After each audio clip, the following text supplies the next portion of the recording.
là. Okay? Je veux commencer à avoir des compétences sur comment gérer une équipe, comment travailler dans une multinationale, ou comment travailler dans une entreprise, ou comment travailler dans une PME, pour comprendre à quel point d'être dans la position de celui qui a un patron supérieur. Parce que quand vous êtes dans une entreprise, quand vous n'êtes pas débuté votre entreprise, vous êtes votre propre chef. Okay, mais il y a parfois, les grands entrepreneurs échouent parce qu'ils ne savent même pas comment gérer leur équipe. Okay? Mais aujourd'hui, il y a deux notions qui se distinguent. Il y a la notion d'entrepreneuriat, mais également la notion d'intrapreneuriat. Okay? Donc l'intrapreneur, c'est pas forcément, c'est essentiellement celui qui peut-être travaille pour quelqu'un, mais qui a cette fibre entrepreneuriale au sein de la structure pour laquelle il travaille. Okay? La plupart des entreprises essaient de pousser leurs employés aujourd'hui à devenir un peu plus intrapreneurs, qu'ils s'approprient un peu plus l'entreprise, qu'ils s'approprient un peu plus les responsabilités qu'ils ont dans le cadre de l'entreprise pour pouvoir atteindre les objectifs de l'entreprise. Okay? Donc autant de choses que nous estimons être utiles et importantes pour que le jeune aujourd'hui puisse bénéficier du maximum d'opportunités. J'ai vu beaucoup de jeunes qui sont sortis, qui étaient au Kenya et qui ont pu faire ressortir des idées fabuleuses, mais qui viennent de quoi? Vous savez, l'entrepreneur aujourd'hui, c'est le fruit, c'est le produit de réalité sociale. Okay? Vous êtes un entrepreneur en fonction de là où vous vivez. Si vous voulez faire du business forcément à l'américaine, ça ne va pas forcément rouler. Okay? Vous avez un style, vous avez un environnement dans lequel vous évoluez. Pourquoi ne pas mettre à profit ce que vous avez dans votre environnement pour faire réussir cela? On a parlé des idées des entreprises virtuelles. Aujourd'hui, on a Facebook. Mais est-ce que vous savez qu'il y a le Facebook russe, qu'on appelle VK? Au niveau de la Russie, il y a leur Facebook à eux. Ils utilisent très peu, parce que quand je vivais en Turquie, j'avais également pas mal d'amis qui étaient turcs, qui me parlaient souvent de VK. Je ne sais pas si c'est ça de VK. Et mais c'est notre Facebook à nous qui vont, l'environnement est carrément similaire à celui de Facebook, mais tu vois que sur ce réseau social, peut-être 80% des jeunes russes sont dessus. Et c'est propre à la Russie. Certains se retrouvent sur Facebook, parce que la plupart de mes amis russes que je trouvais sur Facebook, peut-être que leur présence sur Facebook est assez amoindrie, parce qu'il y a VK, come on. Okay? Donc on peut retrouver aujourd'hui des Facebook à l'africaine. Parce que vous voyez aujourd'hui, il y a, par exemple au Kenya, en Afrique du Sud, pas mal de jeunes qui ont débuté des entreprises assez simples, assez intéressantes, autour même de développement d'applications et ce qui va avec. Il y a ce jeune Kenyan congolais qui a développé une application, qui a développé le premier smartphone à l'africaine, même si ça a été monté en Chine, mais il a développé tout ce qu'il y a autour. Et même aujourd'hui, sur le Windows Phone, Microsoft, et nous avons des applications qui étaient développées par des jeunes Ivoiriens. Peut-être qu'on est surpris. Donc on voit pas mal de jeunes aujourd'hui qui se démarquent. Mais il faudrait surtout que les jeunes commencent à changer leur façon de penser et se dire, tiens, on a les possibilités, on a les compétences, commencer à penser positivement et se dire, tiens, si quelqu'un l'a fait au niveau des États-Unis, si quelqu'un l'a fait au niveau de la Chine et j'en passe, je peux le faire aussi. Qu'est-ce qui marque la différence? Est-ce que c'est la couleur de peau qui fait que les choses n'avancent pas bien? Je doute fort. Okay? C'est surtout les compétences, c'est surtout ce qu'on a dans la tête, le moral qu'on se donne et les ambitions qu'on se donne. L'intervenant le disait tout à l'heure, si tu penses que tu marches, si tu réfléchis comme un boss, que tu penses comme un boss, que tu marches comme un boss, les autres te regarderont comme tel. C'est simple. Souvenez-vous quand vous vous réveillez le matin, quand vous regardez dans le miroir et vous dites, waouh, je suis super beau ce matin. Qu'est-ce qui se passe dans cette journée? Vous sentez bien, tout se passe bien autour de vous. Mais le matin où vous vous réveillez, vous vous dites, tiens, je suis moche aujourd'hui, qu'est-ce qu'il y a? Vous allez voir que tout va pour le pire dans cette journée. C'est ça un peu le pouvoir de la pensée positive. Et c'est un peu le message que j'avais pour vous ce matin. Merci beaucoup.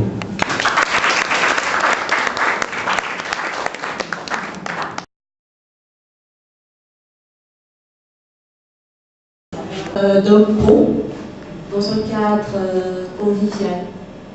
Donc les Ebony After Work ont été institués depuis le mois de juin 2013 par la structure l'agence de communication DSCOM, que vous pouvez trouver sur la page Facebook. Nous avons aussi un site internet dscom.com. Donc DSCOM ici a eu la géniale idée de revenir à chaque dernier vendredi du mois. Les Ebony After Work ont pour mission de valoriser encore nos métiers, nos professions.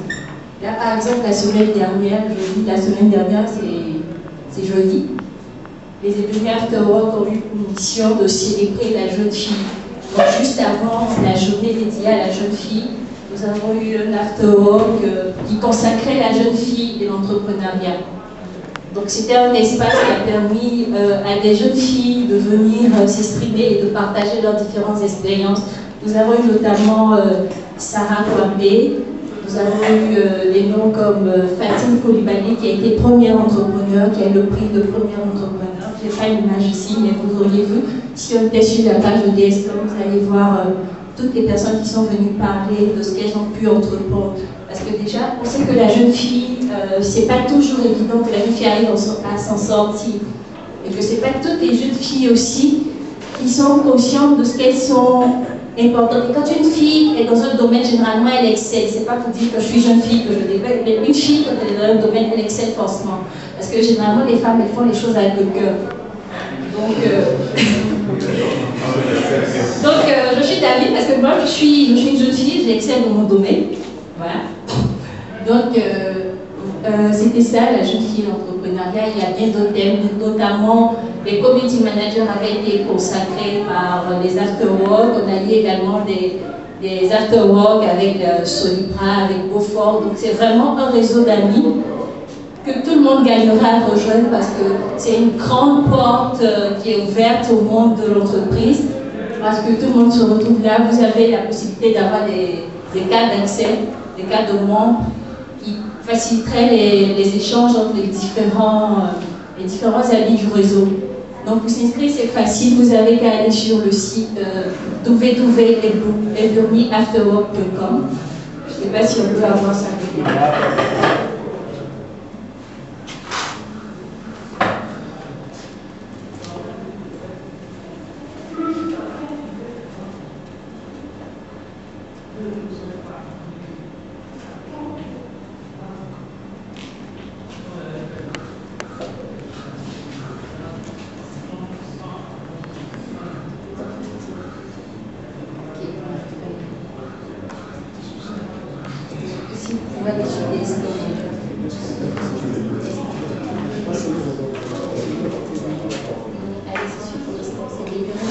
Devenir partenaire, parrainer une soirée. Donc voici en gros présenter les Eburnie Afterwork. Et la présidente, celle qui a eu cette belle initiative qui est vraiment encouragée, elle c'est Solange Série, CEO de DSCOM. Donc voilà, on dira que c'est une Ivoirienne qui sort du lot. Une jeune femme ivoirienne qui est vraiment encouragée. Donc DSCOM, on dira, ton talent rime avec connaissance. C'est le slogan de DSCOM, c'est une nouvelle aventure, mais qui déjà promet beaucoup. Et je pense que ce serait intéressant que tout le monde vienne rejoindre le réseau des amis travailleurs de Côte d'Ivoire. Je pense que c'est ensemble qu'on pourra faire de belles choses pour notre pays. Donc voilà. Je pense que c'est ici que s'arrête ma présentation.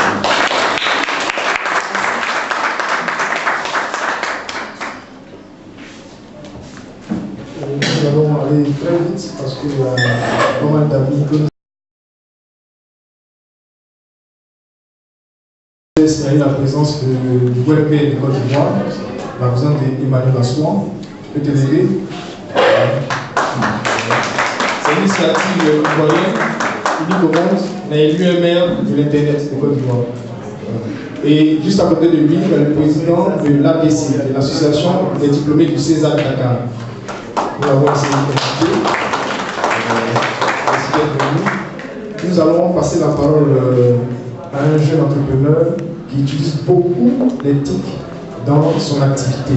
Il s'agit de Israël Debo, qui est journaliste blogueur, spécialiste de nouveaux médias, écrivain, formateur et DG de l'agence Ivoire. En 5 minutes, on aura fait la question. Je voudrais vous dire bonjour et me présenter. Je suis plutôt connu sous le nom de Israël Yoruba. Je suis journaliste de formation et de profession. J'utilise Internet pour la diffusion de mes articles, donc je suis journaliste web. Je suis également chef d'entreprise. Je dirige une agence de marketing digital, comme on appelle, en fait, qui fait du marketing via les nouveaux médias et le numérique. Également, je suis écrivain. Je viens de sortir un livre qui s'appelle La vie comme elle va. Donc le livre est disponible pour ceux qui voudraient. C'est pas ça le but de mon intervention. Je voudrais vous partager quelques réflexions, 6 notamment, et sur la base de mon expérience, pour nous encourager à être des entrepreneurs, de vrais entrepreneurs. J'ai envie de dire 6 choses que nous devons arrêter de chercher du travail.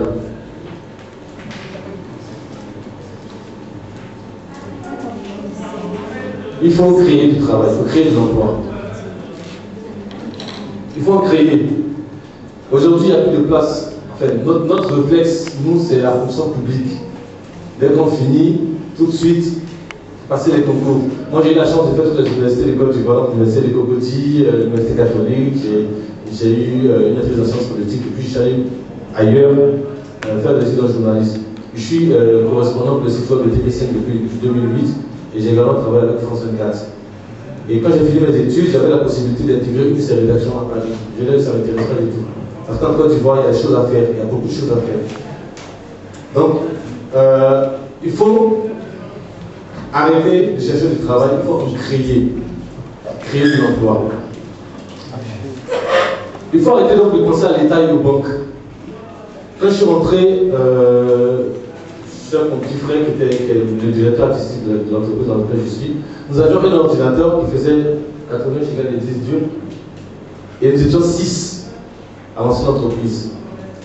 Nous n'avions pas d'argent, nous avions le choix d'aller voir une banque ou un tonton ou quelqu'un de haut placé pour nous financer. Nous avons fait le choix de partir à partir de ça, de juste cet ordinateur-là, de fédérer nos compétences et d'arriver derrière à créer une vraie dynamique. Donc l'ordinateur était divisé en 6 heures dans la journée. Donc ceux qui travaillaient sur Internet travaillaient la nuit. Ensuite, les commerciaux, ceux qui réfléchissaient travaillaient en début de journée. Donc on le faisait. Nous avons commencé à montrer aux entreprises et aux institutions qu'on peut avoir une autre façon de communiquer avec les nouveaux médias, avec le digital, SMS, web, téléphone, tout ça. Et puis on a commencé à avoir les premiers clients, mais vraiment les petits clients. Ils ont même acheté un deuxième ordinateur portable. Donc, du coup, on avait maintenant 2 ordinateurs pour 6 personnes.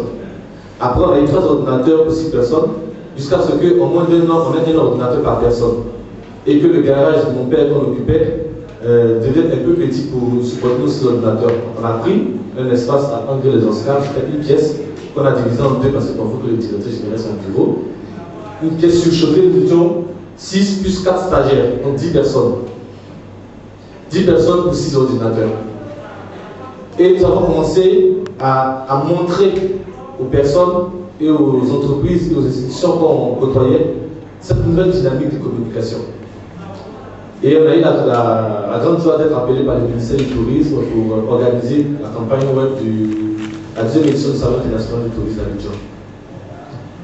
Alors, jeune entreprise, toute fougueuse, on bosse très dur, ça se passe très bien, on ne paye pas. Oui, il faut aujourd'hui l'État qui doit de l'argent. Mais en même temps, ça nous fait une très bonne recommandation. Parce qu'aujourd'hui, on n'a jamais fait de publicité, mais nous partons de recommandation en recommandation. Donc c'est le ministère, ou les gens du ministère qui disent, ah non, tiens, il y a une jeune entreprise qui est là qui fait du bon boulot, donc allez la contacter. Donc du coup, ce qui nous devait, nous le rentabilisons. En novembre 2012, on est obligé de déménager de la pièce que nous étions pour prendre les 4 pièces. Parce que nous avons eu un marché avec une entreprise française qui devait venir donc, pour une réunion, on devait les recevoir. Et donc, on avait suffisamment d'argent pour agrandir, pour prendre des personnes davantage. De 6 que nous étions en 2011, aujourd'hui, nous sommes une trentaine de personnes qui travaillent au sein de l'Ivoire. Ivoire, c'est un incubateur, il y a plusieurs projets qui sont à l'intérieur. Et là, nous sommes en train d'envisager de déménager. On cherche, d'ailleurs, si vous avez des informations, cherchons une 11 pièces ou 12 pièces avec villa et cour arrière. On est parti donc de ce que nous avions. Nous avons cette richesse-là. C'est pas l'argent, c'est nos compétences que nous avons mis en commun. Donc, arrêtons de penser à l'État et aux banques. Arrêtons de penser à l'argent a priori. Il faut penser à créer des richesses. Aujourd'hui, je suis très heureux, même si je ne touche pas un gros salaire, de savoir que j'ai pu donner la possibilité à une trentaine de jeunes de trouver un emploi. Et eux, derrière, vont aussi, à un moment, créer leur propre entreprise et créer de l'emploi. Je pense que de fil en aiguille, on peut arriver nous-mêmes à trouver de l'emploi, mais aussi à aider d'autres jeunes à trouver de l'emploi. L'argent n'est pas, pour moi, l'argent n'est pas un frein à la mise en œuvre d'un projet. Nous avons regardé des événements, nous n'avons pas 5 ans. Il faut trouver juste des stratégies. Quand vous avez la compétence, quand vous avez la passion, quand vous avez une bonne vision, l'argent ne peut pas être un frein. Il faut donc arrêter aussi de penser à hier et de penser à aujourd'hui, parce qu'aujourd'hui n'existe pas vraiment. Aujourd'hui devient hier, à la seconde où on a fini de parler. Il faut penser à demain. Qu'est-ce que je veux faire pour demain? C'est la question que moi je me pose tous les jours. Et je sais exactement dans 5 ans ce que je vais faire. Je dis quand j'aurai 50 ans, je prends ma retraite. Mon pavillon, bon, je sais que j'ai rempli ma mission, et puis bon, à 50 ans, je prends ma retraite. Et je vais y arriver. Au passage, je suis très jeune, j'ai 31 ans. Pardon? Oui. Il faut donc arrêter de penser à l'argent, de penser à comment créer des richesses dans notre communauté. Il faut voir le futur. Je pense que quelqu'un l'a dit tout à l'heure, nous, jeunes d'aujourd'hui, on a un bon réflexe. J'ai mon argent, le week-end est là, je suis au maquis, je suis en boîte, et puis demain c'est pouvoir là. Si on choisit de bien vivre aujourd'hui, on va conjuguer notre futur, on va conjuguer notre vie au futur difficile. L'inverse. On vit bien aujourd'hui, le futur, on vivra l'inverse. C'est un peu malheureux. Non, on dit au futur difficile. C'est ça, on conjuguera notre futur difficile. Et si on accepte aujourd'hui de faire des sacrifices de temps, c'est-à-dire que prendre du temps de sacrifier le temps de sommeil, sacrifier de l'argent, sacrifier le temps de l'amusement, on aurait un futur simple. J'ai envie de dire un futur merveilleux. Donc c'est un choix de vie. Beaucoup de mes amis s'étonnent que je ne roule pas dans une grosse voiture, je vais rarement en boîte, je ne sors pas beaucoup, je porte la même fringue depuis 2 ans. C'est un choix de vie, j'ai rien à prouver. J'ai rien à prouver. J'ai 2 costumes, il y a celui-là, il y a un bleu. Si vous regardez les photos, c'est le même costume que je porte. Je fais juste des mariages.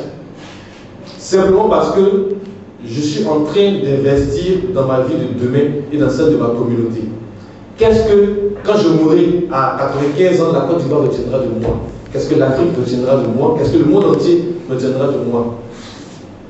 Si je pense que je serai le prochain Bill Gates qui vient de la Côte d'Ivoire, alors je le serai. Si je pense que je serai un éternel qui est potentiellement capable de créer quelque chose.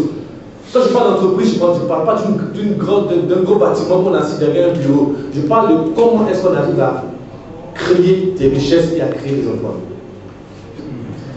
Arrêtez de vous cacher, c'est pas ça que j'ai fini. Faites-vous voir. Internet est le meilleur moyen. Facebook, Twitter, faites-vous voir. Ce que vous faites, que vous soyez économiste, menuisier, maçon, bref, faites voir ce que vous savez et vous allez avoir des personnes qui vont vous appeler pour des opportunités. Merci.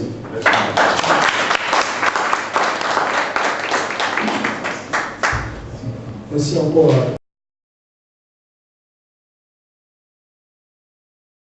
Excusez, parti, je n'ai que 2 minutes, je vais faire une présentation rapide. Il y a combien de personnes dans la salle aujourd'hui? Plusieurs personnes. Et quand on regarde combien de filles, combien de dames dans la salle? C'est un peu ça le nom but. C'est l'inverse à l'église. Je demande un peu d'arrêter. C'est plus dire, il y a plus de femmes que d'hommes. À l'église, elles sont plus nombreuses. Il y a plus de femmes que d'hommes. Mais ce que nous remarquons, c'est que quand on parle d'éthique ou bien d'école, les femmes ne s'y intéressent vraiment pas. Et nous nous sommes mis en groupe pour promouvoir l'informatique dans le domaine des femmes. Nous sommes un groupe de jeunes filles, passionnées d'éthique surtout. Nous mettons nos idées ensemble pour pouvoir aller vers les dames, pour les apprendre l'outil informatique surtout. On ne dira pas analphabète, celui qui ne sait pas lire ni écrire plus tard, mais celui qui ne connaît rien l'outil informatique. Donc nous, notre but c'est ça, promouvoir l'éthique au sein de la jeune féminine surtout.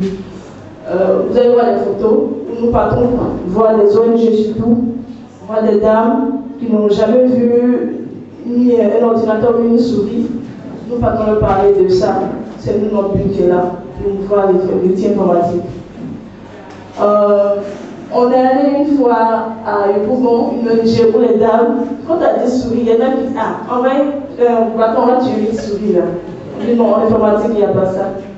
En informatique, c'est encore une autre chose.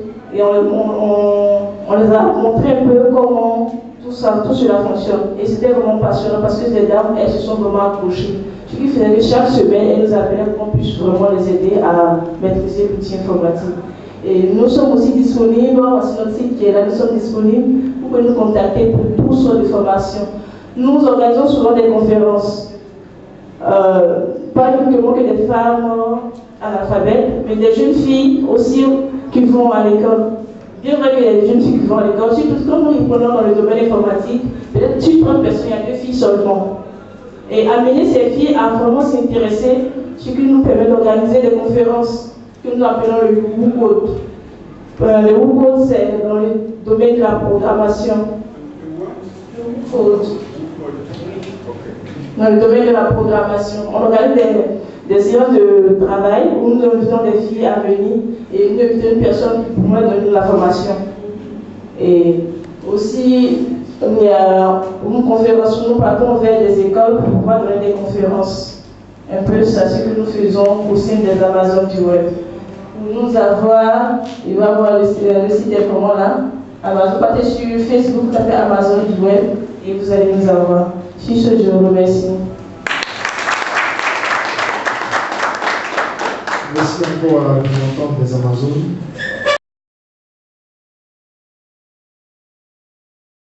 Bonjour, moi je suis Emmanuel Asson, maître de la communauté web ivoirienne. Je suis graphiste et chercheur en sécurité informatique. Donc je vais commencer mes propos par l'une des interventions du DG de VITI qui a dit tout ce qu'on fait doit répondre à un besoin. Donc la mairie a été créée pour répondre aux besoins de fédérer, d'organiser des associations, des institutions qui militent pour le développement de notre pays. Deuxième point, je ne vais pas être loin. Je ne vais pas être long. La mairie s'est donnée pour objectif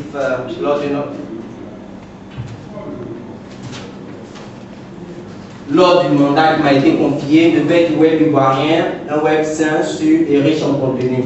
Et pour cela, nous avons mis en place une initiative qui se nomme les Assises de la sécurité informatique ivoirienne. Donc, les Assises de la sécurité informatique ivoirienne viennent pour répondre aux besoins d'une plus belle image de notre pays à l'international, pour faciliter l'ouverture de notre pays à l'extérieur. Donc, si nous avons pour thème un regard sur la sécurité informatique en Côte d'Ivoire, l'état des lieux. Donc, les interventions des différents experts qui vont intervenir aux Asies se feront sur 3 grands axes. D'abord, faire une présentation générale de comment le fléau est entré dans notre pays, comment cela s'est proliféré, et ensuite proposer des solutions. Et le rapport de chacune de ces assises sera remis aux autorités compétentes. Quand je parle des autorités compétentes, nous avons décidé d'associer la PLCT, qui est la plateforme de lutte contre la cybercriminalité, la RDCI et le ministère des Postes et des TIC. Donc, c'est une short présentation de la mairie du web et des Asies. Merci. Et j'aimerais ajouter à cela que le docteur Israël King, nous avons eu l'agrément du docteur Israël King qui a sa photo même dans les publications qui soutient l'initiative. Donc, je vous remercie de nous rejoindre ensemble pour vraiment valoriser l'image de notre pays. Merci.